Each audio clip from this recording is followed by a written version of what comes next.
Okay, I recognize this might trigger a lot of coaches and healers, but positioning your niche around pain is stopping you from getting paid because people can't pay for a transformation they can't picture.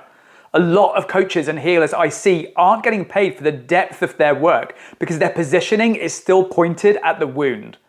That could be a trauma, a problem state, a painful chapter of their lives, maybe grief, shame, illness, burnout, sabotage, a diagnosis, some sort of collapse. And at first, that makes complete sense because that's where the meaning cuts deepest. But if your whole business is organized around that moment of pain, it can keep you connected to the version of you it happened to. And so your work becomes, I help people with the thing that I went through. Okay, that can be powerful, but it can also be a trap for what you and your work have now become.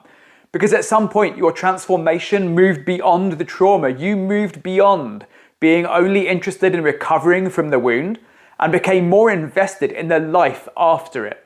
The expression, the identity, the connection, the aliveness, the future. And this is where I see a lot of brilliant coaches and healers get trapped in a niche. Their positioning is still pointed at the wound. So the market sees the problem, sure, but not the depth of transformation. And that is the positioning shift. Not, I help people with what happened to them, but I help people become who they're here to be on the other side of what happened. So the question is, are you building your business around the event, the traumatic event that shaped you, or the wisdom that that moment gave you?